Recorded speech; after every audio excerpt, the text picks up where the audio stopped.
All right, we're going to get back to this book. We're talking about the astrology and numerology connection. I don't know, you guys. I'm also a Leo rising, and they say Leo risings look like lions. I was scrolling through Twitter or Facebook or something, and they were saying Leo risings looks like lions. You guys think I look like a lion? I don't know. I don't know. It's not the first time I heard it, though.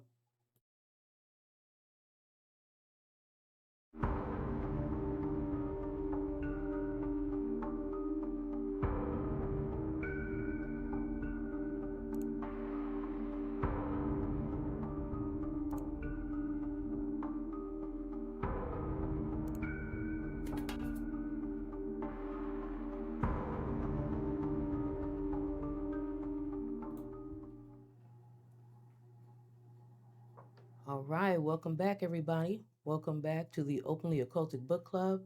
We're reading this complete book of numerology. We've read so much, and I think we're about 142 pages into this 205-page book.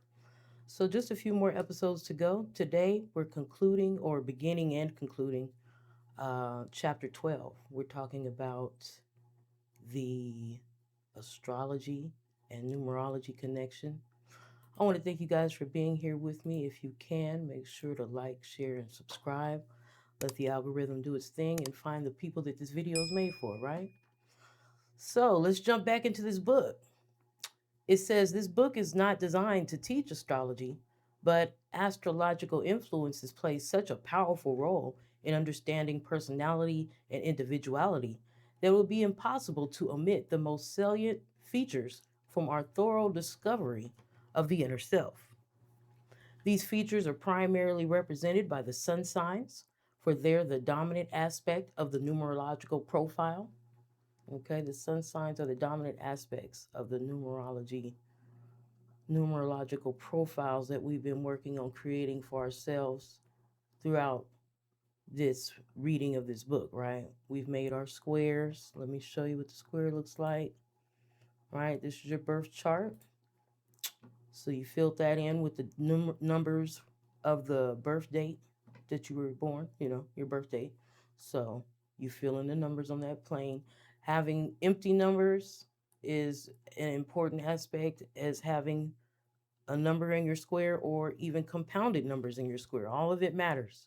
So we put together our numerology grid. We worked out our personal year number grid, right? Because we got a personal year number grid. And to figure that out, you got to figure out the world year number first. We did all that. It's simple math, easy to do, but we covered all these. Um, that was in section 9 when we were talking about personal years. And we just finished up reading chapter 11, and 11 was about your pyramids, right? I can't show you what that looks like. I wrote it down in my journal, right? So I don't have a screenshot to show you, so I can't show you what that looks like. But we just read about that in the last episode. We covered that in the last episode and the episode previous to that, because this is when we read chapters 10 and 11. So we learned how to put our pyramids together. We found out our peak pyramid years, and you have 4 of them. Okay. So now we saying sun signs are the dominant aspect of the numerological profile. This confirms or confers the essential link in the astrology numerology connection. The close relationship between astrology and numerology is evident to all who've studied both. They both provide an insight into life, yet we always find an explicit preference with students and counselors for one over the other. The basis for such preference will not always be apparent, nor does the reason really matter. An academic scientist might exert a similar preference for the study of physics over chemistry. Yet they're so related that no worthy scientist can afford to be without a sound working knowledge of both, right? Facts. Facts.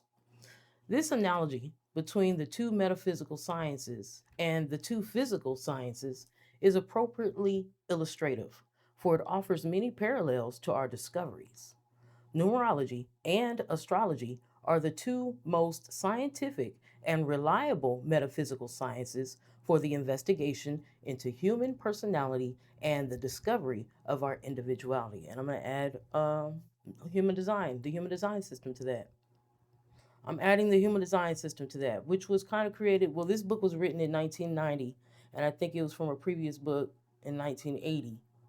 Um, and the human design system was created in late 1990s, I believe. So after this book was published, the human design system was being formed, and there wasn't a book written on it at that moment, right when it was being formed, right? So, but we read the definitive book of human design in the first season of our Openly Occultic Book Club. So feel free to go back to those videos and you can add that because I think that as well, and I don't know which is more stronger, but you're right. Numerology has its place, astrology has its place, human design has its place. All three of them help you with your investigation into your specific personality and your individuality, right? Your uniqueness, right? So I love it. I was amazed when I ran into human design, um, and I had already known about numerology and astrology, not numerology to this level though.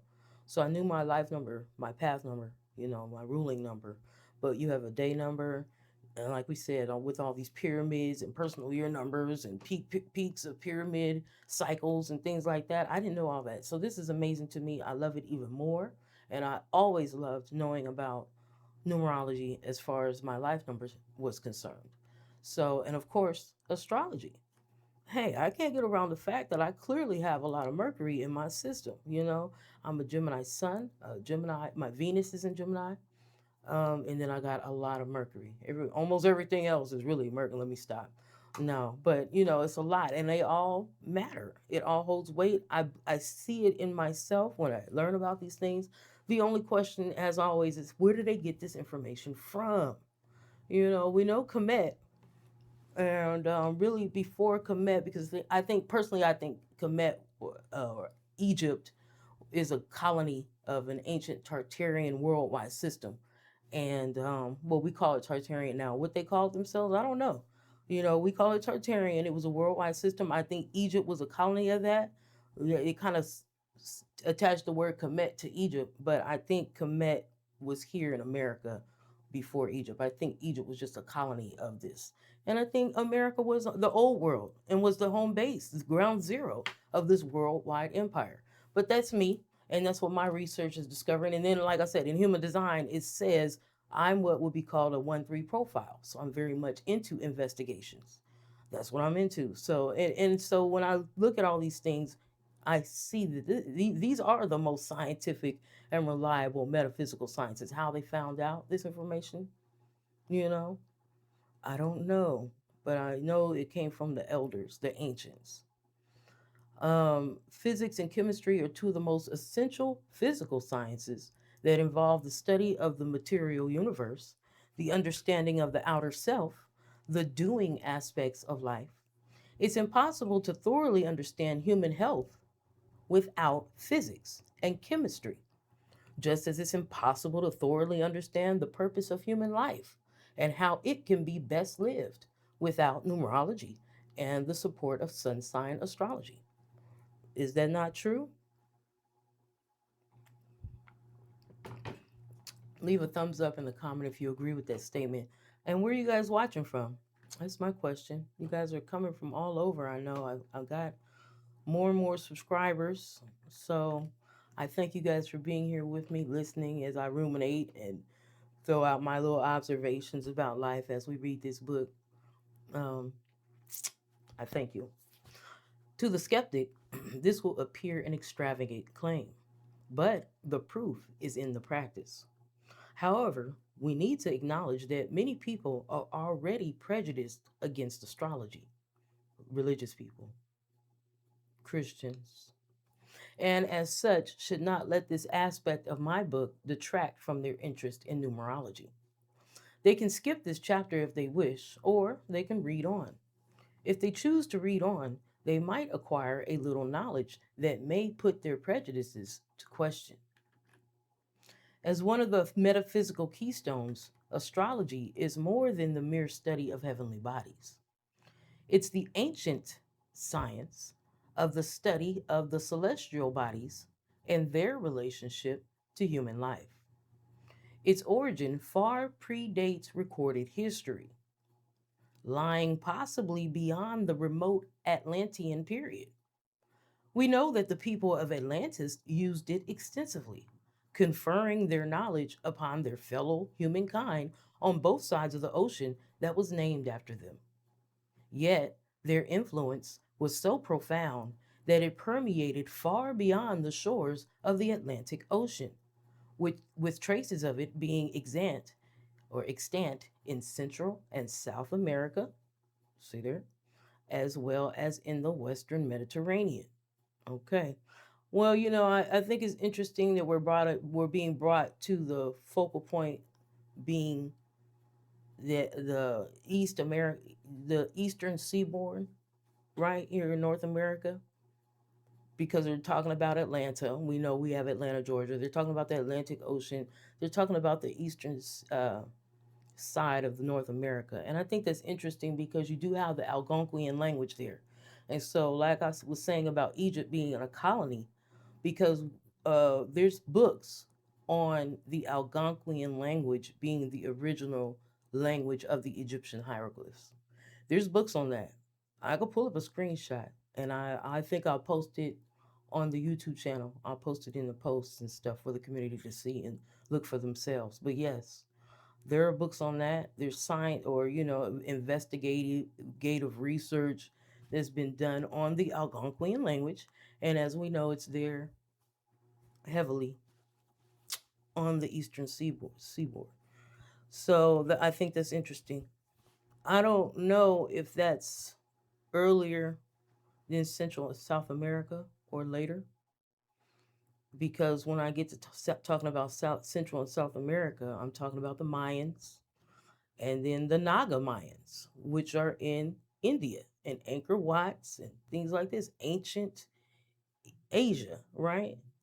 So that's my own information that I'm collecting for myself. Thank you for your patience.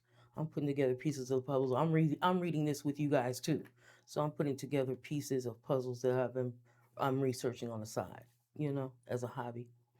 The ancients were not scientific people, as we understand the meaning of the word today. I don't know, because when we're talking about a worldwide Tartarian empire, we're talking about knowledge of free energy. Yeah, that's where the conversation goes. We're talking about the knowledge of electricity,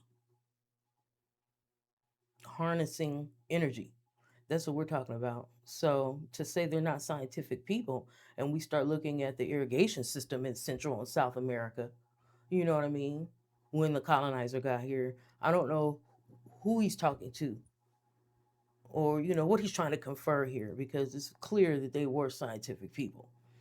And he says, as we understand the meaning of the world today, of the word today. But they did recognize the powerful influence over their affairs exerted by the sun and the moon, along with the mysterious magnetism of the planets and the constellations.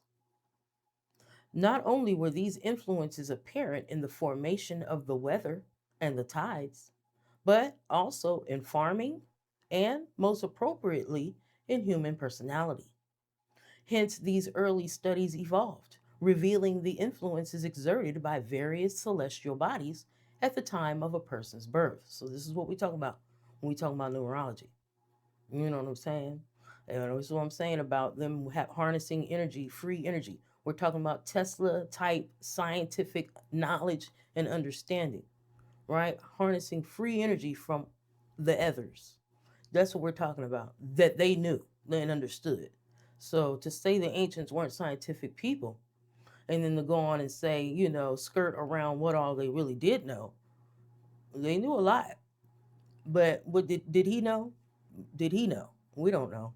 I'm just putting it in perspective because you can see he's saying it without saying it in so many ways. That the ancients, and we're talking about people from the eastern seaboard of North America on down to Central and South America, they knew this and they spread this information worldwide. I don't know where they knew it from. He said they knew it long before recorded history. I'm saying long before you had Egyptian hieroglyphics, you had the Algonquian, right? And this is written. symbols, which are letters, right? Or numbers. You know what I'm saying? That's what a letter and a number is, a written symbol. Yeah, this is what I'm talking about. But anyway, we're going to move past it. I'm going to keep reading. With the establishment of the modern scientific system by Pythagoras, those ancient observations, for even then they were ancient, were expanded. And they let us know Pythagoras got this in Egypt after spending 22 years, or did it say two something years? Because, hey, thereby the metaphysical sciences of numerology and astrology gained credibility. There have always been people who have exploited the gullible.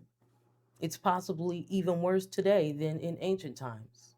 But it was the people who exploited numerology and astrology in ancient times, particularly those who used them as tools of divination during the biblical era, who gave them a spurious reputation.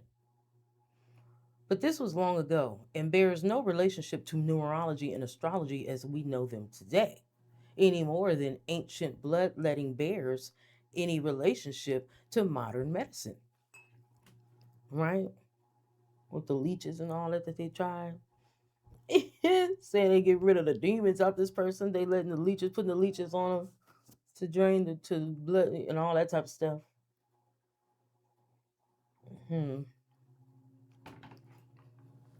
Interesting though. A leech is like a parasite and a vampire, and they're just putting it on there. And I would say these people that were sick or whatever the case may be had real parasites in the blood. So is this leech sucking up the parasite? I don't know. I'm just talking while we read. What thoughts come to your mind as we read? You can share them, and you can meet us in the Openly Occultic Book Club chat room, and we could talk about it there as well. It's open 24 hours a day. Now, clearly, we must realize that numerology and astrology are not predictive arts to be used to hold the fear of a calamitous, right? A calamitous future, right? Armageddon over those they seek to exploit, as did the astrologers of Nebuchadnezzar's court, whom Daniel exposed. They're valid metaphysical sciences by which the discovery of the inner self becomes the most attainable. Right. We're talking about learning yourself. You start learning about other people and their energy, and of course, with that comes the ability to manipulate. That's true. Because if I know I'm a Gemini, then I and understand what energy comes with being a Gemini, then I can look out and see it in other Geminis or other people who I don't know, and I can guess this person is probably a Gemini. But it's a lot because you're more than your sun sign. You're all this stuff. But yes, a person can sit there and learn all this stuff, and they'd be the more wiser about themselves primarily. But in that knowledge, and that's why we said knowledge comes power. With knowledge comes power. So, like you said, there's gullible people that fall victim to these people, and that's life. This is what happens in life. So, as far as learning about this stuff, when a person is born, we know that certain vibrational influences prevail that can be analyzed neurologically to reliably assess the individuality of that person. We can do that. We can do that. I was alive number 7 my whole life. The day I was born alive number 7. So learn and understand how this information, knowing this, can help you better with the children, right? They're just coming into this world. They're not going to find out they were alive number 7 until they're in their late 30s like me. Hopefully sooner, but this is why we're doing this. We're reading this. We want you guys to know about it. I want you to know about it. I'm all the better for knowing about it. And then we can actually better work with these kids knowing this information, work better with their natural energy instead of fighting stuff and trying to make them something that they're not. Who were we to make them so? We didn't create them. You know what I mean? There's a magic that happens when this baby was conceived. It's not just you, the mommy, and the daddy doing mommy daddy stuff. Something else happened that created this third thing. This person that's a mixture of you and the dad and, themselves. It's a whole nother person, you know? And who are we? We can't change that. We didn't create that. We didn't create the sun, moon, and stars, the neutrinos that are floating through the air, passing through these celestial bodies and influencing us when we come through that portal. We didn't create nothing, none of that. So it's best to just learn it and then work with it, right? Let us also realize that at the time of such birth, the earth itself was receiving unique vibratory emanations from the sun and the sun's position in relationship to other celestial bodies and constellations. This is the basis of astrology. There are 12 astrological sun signs, each exerting an influence that lasts for a period averaging one calendar month. The 12 collectively total one full calendar year, one complete revolution of Earth around its sun. Today, astrology is so widely used, whether we'd like to admit it or not, that every person knows the name of their sun sign, whether or not they understand what it represents in their life. The following information is presented as representative of the salient features of each of the sun signs and their related factors. They're not intended to be exhaustive, for this would require a huge book in itself. And I have a great book on astrology. We're not going to read it next, though, but I do, and we might read it here in the book club. So this is not going to be exhaustive. What we're going to read about astrology here. For that, we would need a huge book for that. Rather, it's of maximum benefits to students of numerology to understand these essential features, with a special emphasis on the unique health aspects of the sun signs that will provide vital supplementary information for the purpose of achieving a desirable overall balance in life, right? Wholeness and balance, family. Aren't we glad we're here? Usually, the zodiac is represented in circular form, but for our purpose, it's best illustrated in the rectangular chart form that you'll find on the following page. In this form, it clearly reveals relationships existing between the triplicities and the elements, and between the triplicities and the three planes of expression as represented in the numerological birth chart, right? The three planes of existence. Let's see it again: the basic self plane, the soul plane, and the mind plane, right? Yes. So, what about these triplicities? What are we talking about here? Let's see. There are three major aspects of human expression that effectively divide the 12 sun signs into groups of four each, right? 12 divided by 4 is 3, right? 12 divided by 3 is 4 every time. Okay, so these three groups are closely related to the three groups of numbers on each of the three planes of the birth chart. Okay, so all 12 signs can be divided into groups of four, and that would be three groups. And these three groups of numbers are close, these three astrological groups, the terms we're about to talk about, are closely related to the three planes that we see in numerology. Okay. The first four signs, Aries, Taurus, Gemini, and Cancer, belong to the head triplicity because of their strong emphasis on mental expression, just as the number three. Just as the numbers 3, 6, and 9 belong to the mind plane of the birth chart. Okay, so let's say that again. And what I really need to do is go ahead and move this. That's what needs to happen. Let me move it a little bit so we can get this understanding. There are three major aspects of human expression that effectively divide the 12 sun signs into groups of four each. These three groups are closely related to the three groups of numbers on each of the three planes of the birth chart. The first four signs, Aries, Taurus, Gemini, and Cancer, belong to the head triplicity because of their strong emphasis on mental expression, just as the numbers 3, 6, and 9 belong to the mind plane of the birth chart due to their primary emphasis on mental expression. Okay? Okay.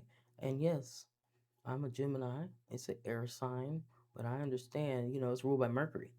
So, definitely a mind plane energy, dealing with mental and thinking. Bags. Okay. The second group of four signs, Leo, Virgo, Libra, and Scorpio, belong to the middle triplicity in consequence of their dominant feeling nature and their strong emphasis on emotional expression. Wow. Hmm.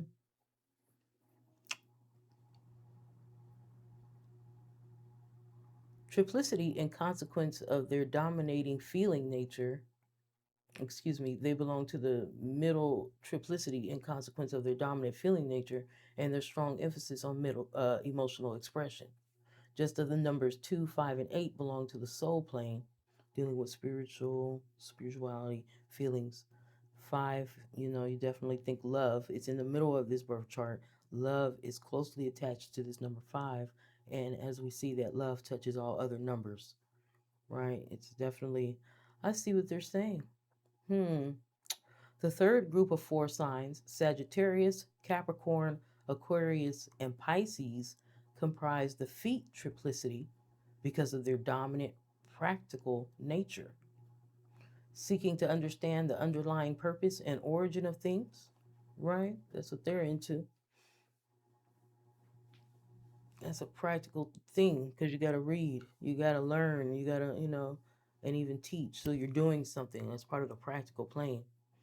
So they will belong or comprise the feet triplicity because of their dominantly practical nature, seeking to understand the underlying purpose and origin of things, just as the numbers 1, 4, and 7 belong to the practical plane of the birth chart. We learn something new every day here, don't we, guys? Wow. All right, the elements. The ancients observed long before the recorded history of humankind that there are four basic aspects to human nature. Okay? Learned that long ago, we said. All right. To each of these, they symbolically related one of the essential physical elements of planet Earth. So, to each of these four basic aspects to human nature, they symbolically related one of the essential physical elements of planet Earth: fire, earth, air, and water, right? I'll be wearing this all the time, and you can get it at cedargroveherbs.com. But yes, it symbolizes the four elements: earth, air, fire, and water, and the goddess or spirit, feminine, divine feminine in the midst, which is where your creativity, creation energy comes from. You know, it's that woman in the kitchen cooking up all that stuff, performing alchemy. Fire, earth, air, and water. Observations by the ancient teachers recognized that each of the 12 sun signs manifested a basic characteristic relating to one of these four elements, yet each was expressed in a different way. Further observations related each of these elements to one of the four basic karmic lessons intended to be expressed by the human life involved. What are the four basic karmic lessons? Hmm. Tell me more. But yeah, off top, I'd say, like we said, you will have these divided into four, but also there's the three, right? Because 12 divided by 4 is 3, 12 divided by 3 is 4. So within these four signs, you have like three different ways to express it. There's like three different ways, I guess, to express fire, earth, air, and water, right? All the air signs aren't expressing themselves the same way. You have to think about air itself to kind of see this or understand it, I guess, because there's different types of air. You have stagnant air, it's not moving around too much at all. You got billowy air, you know what I'm saying? Tornado type air. It's constantly on the go, swirling everything around, and it's powerful. This type of air can uproot trees, right? And then you have air that's in between, more balanced type air. Now, I just described the Aquarius, the Gemini, and the Libra. You see what I'm saying? The Libra's a more balanced type of air. The Gemini is more tornado type air.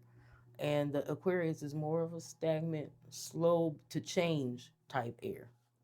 And there you have it. Let's see what he says about these fire signs. He says the fire signs of Aries, Leo, and Sagittarius are typified by fast moving, volatile, passionate people with abundant nervous energy. Their major lesson in life is to understand the meaning of divine love, embracing compassion and philanthropy by attuning to the needs of others and by providing loving support for the attainment of those needs. This will assist people with a fire sign to become less impetuous and to attain more method and order in their affairs. Hmm. Okay. All right. Let me know if that's you. Aries, Leo, Sagittarius. And we're talking about sun signs here because I know I'm a Leo rising. Like I said, earlier I was talking about I was scrolling through Facebook and they were saying Leo risings look like cats and lions. I have hazel eyes. I have a lion's mane. And so I'm saying my features look lion-like. So what you guys think? Do we start to take on these astrological signs, symbols? I mean, people were posting their pictures all through the thread, and they were all looking a lot like cats. It was so cute and funny to me. I was just tickled reading this. So, but yeah, let me know if you Aries, Leo, or Sagittarius sun sign.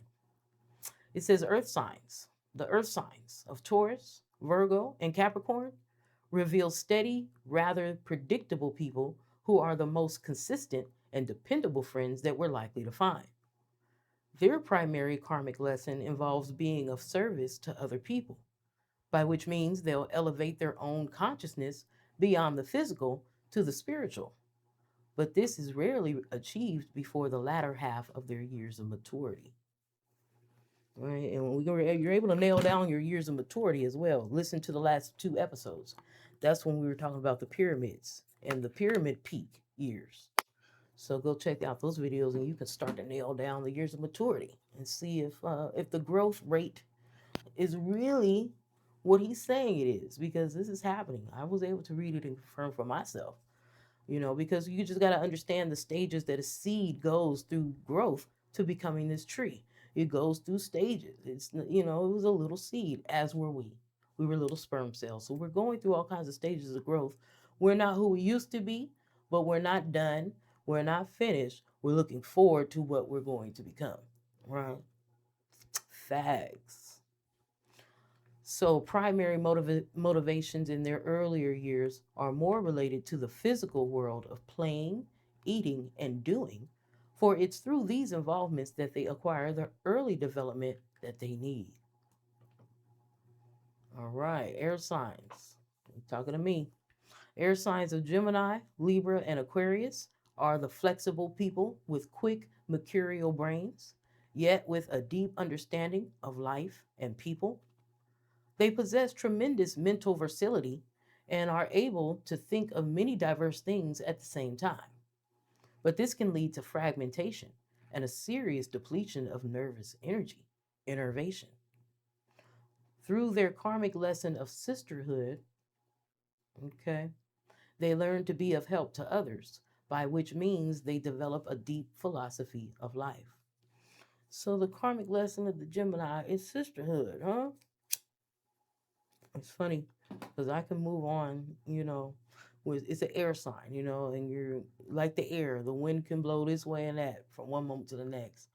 And so, I can see that the karmic lesson is to, even though you're on the move and go from this to that and all these different adventures and having fun the whole time, you still have the sisterhood, the love for the village, right?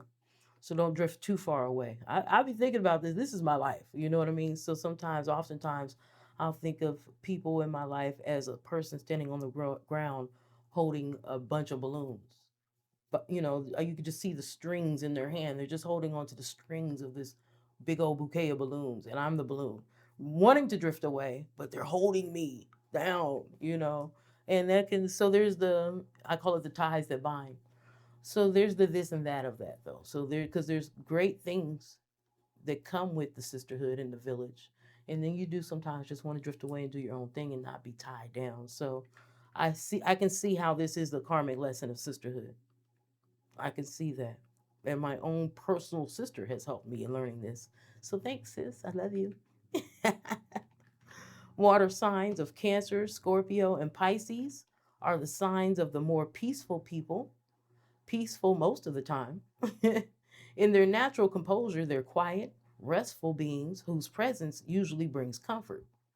Yet, at times, these people can be very emotional and lose control of their feelings, which they must guard against or they create distress to all involved and noticeably diffuse their natural peacefulness, right? Now you're flipping out. This ain't you, sis. Being uncharacteristically, I'm being uncharacteristic of you, right? What's going on? What's happening? They have great tenacity and are exceptionally capable healers when living constructively. Okay? All right, the cusps. The influence of each of the 12 sun signs lasts approximately 1 month of each year, with the commencing and concluding days falling on or close to the dates shown on the chart. But the changeover from one sun sign to the next does not occur with the suddenness of turning a tap on and off. Rather, there is a brief transition period of some 6 days, 6, 7, 6, 7. I'm sorry, y'all. I got a 10, 11-year-old nephew. I'm sorry. And he don't say that no more. And he says that I'm being weird when I still say it. I would have never started saying it if it weren't for you kids. Now I just say it just to be, I've been saying it to be laughing and making fun of y'all. Because what does it even mean? What's 6, 7 mean? I don't know. But anyway, there is a brief transition period of some 6 days, three on either side of the nominal date, right? So I'm a Gemini. I'm born June 19th, but Cancer season starts like June 21st. So I'm on the cusp. So I'm actually like more of a Gemini mixed with Cancer, which is feelings, family, that type of stuff. So I'm on the cusp as a Gemini because I'm here at the end, right before the transition. It's saying it could be like 3 days before June 21st. You're having Cancer energy. It's coming in. It's a transition period. So yeah, I see what he's saying. I hope I helped explain that for you a little better. You know what I mean? So this period is known as the cusp, during which the influences of both signs prevail, one diminishing, the other intensifying. Uh, One moment, yo. Right? So this period is known as a cusp, during which the influences of both signs prevail, one diminishing, right? My Gemini is diminishing, Cancer's coming in, the other intensifying. The relationship between the joint influences of each sign is generally indicated by the precise position of the birth date within the cusp. For instance, the cusp of Aries and Taurus covers the inclusive period of April 18th to April 23rd. From April 18th, the influence of Aries diminishes, yet is still stronger than the rising influence of Taurus. This will be so until after April 20th, on which date both signs exert influences of somewhat equal strength. When the rising influence of Taurus will be stronger, right, after April 20th, by April 24th, Aries will exert no influence. It'll be totally that of Taurus, right? We can see it. We can see it. The cusp consideration is somewhat analogous to that of the transition between the personal growth cycle years, the personal growth cycle years, right? Your personal year numbers, as revealed in chapter 9. But the concept of cusps does not occur with ruling numbers, the numerological equivalent of astrology's sun signs. Okay. Ruling numbers are precise for each birth date, changing abruptly at midnight to the consecutive number. And consecutive ruling numbers, as revealed in chapter 7, are clearly different to each other. There's a lot of typos in this book. Don't forget it. Yeah, for sure. So that cusp consideration is somewhat analogous to that of the transition between the personal growth cycle years. There's a 9 year cycle of change. That's what's being discussed in chapter 9. Personal years 9 and 1 are the height. Personal years 4 and 7 are the low end. Well, we're not talking about, bad years. We're talking about years where you're really consolidating all that growth from the previous high of personal years 9 and 1. You're kind of consolidating all that information to make new for room for new, the possibility of new energy and new adventures, you know. So we talked all about that. And he's saying consecutive ruling numbers are clearly different from each other, as we know. So it's not really, Cus is not really related to that. Okay, good to know. Food and health. All too frequently, books on metaphysics overlook the importance of the threefold integration of body, mind, and soul. I hope to offer my readers the bonus of discovering more about their health than is usually offered in such a book.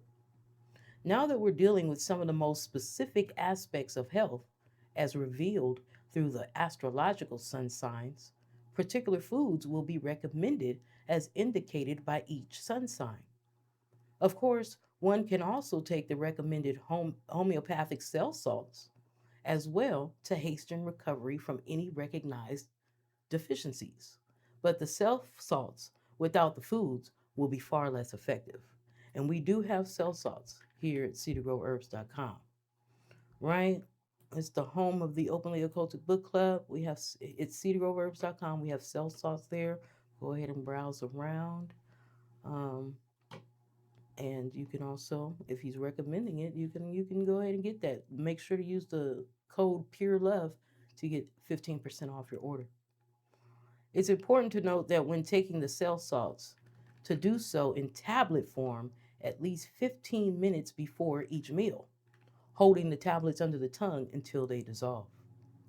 Generally, 3 tablets are taken at a time, though this depends on their potency. Your practitioner should be able to guide you correctly. hmm We have some articles. I wrote some articles and posted them on the cedargroveherbs.com. I was posting about all 12 cell salts. And I think I did maybe about 6 of them, and I need to get back to that. But I, was doing all kind of other projects, and I just kind of moved on. That Gemini stuff, right? So I think I'm gonna refresh everybody's memory on the ones I already talked about. We're going to bring that back up. I might make a video discussing it so that we know, so that I can help guide you correctly, right, on the potencies and the dosages, and then continue with the rest of the series and the rest of the cell salts that I haven't already talked about. You know what I mean? I'm gonna get back to that. So I'm glad we just read that. I haven't forgotten though, so I knew, in the back of my mind I need to get back to that. But thank you. Due to their high level of nutritional potency, some of the foods appear in the list of more than one sign. You can't improve upon unsalted nuts, raw seeds, soya beans, green vegetables, and sprouts, together with many of the dried fruits and grains, as natural sources of almost the entire range of nutrients, especially the biochemic cell salts required by the human body for optimum health. Right? You need it. And that was the problem. That's why we're taking cell salts. We got to understand that the land has been raped, and you're supposed to let the land rest and revitalize itself, revitamize itself. You know what I mean? You're supposed to let it, we heard about burning fields. You burn it so that, let the fire do what it naturally does. It purifies it, and makes it grow anew and afresh. We're supposed to be rotating, but because they haven't been doing that, and they've just, the food industry is just grown. We know that. And it's because they're not rotating the fields like that. Well, the fields have been stripped of their nutrients. So, in general, even if you're a vegetarian or a vegan, you're not getting all the nutrients you need from your raw food diet because the land has been raped. And so the food quality is not what it should be. You know what I'm saying? That's the problem. So, regardless if you're a vegan or not, You need to be taking cell salts actually to help, or different herbs and stuff to get your minerals up. Alfalfa, dandelion leaf, it get your minerals going because you're lacking it in general from the raw food diet, eating these fruits and veggies. Because the fields, we're just thinking ahead, where we're just putting all the pieces together. The fields have been raped and not allowed to rest and be their optimal self. So now you have food that's smaller and lacking the nutrients. Mm, mm, mm. Yeah, that's true. Some people are allergic to some foods. Avoid those foods and substitute others if you know of your allergies, obviously. If you've been tested, see your practitioner and arrange for a food tolerance test. Some people can't digest raw nuts as well as they can dry roasted nuts. Do what's best for you. Nowhere are recommendations made for the use of dairy products, especially cow's milk, common salt, or fast foods. Rarely any of these are conductive to good health. Okay? All right. So that's what we're talking about. When we come back, we're going to get into the health, the food, the cell salts, right? We're going to get back into that when we come back. Okay, because we want to break this chapter down. We want people to get right to the information they're specifically seeking, you know? So leave it in the description when all we've read so far. And we're looking forward, as always, to the next episode. Right? We learned a lot here. Thank you guys for being here with me. I hope you guys learned something. Um, because aside from all my talking, all that was really, really informative, actually. So if you've got something out of this content, make sure to like the video, share the video, let other people hear about it as well, so that they can experience the joy of learning themselves. Right?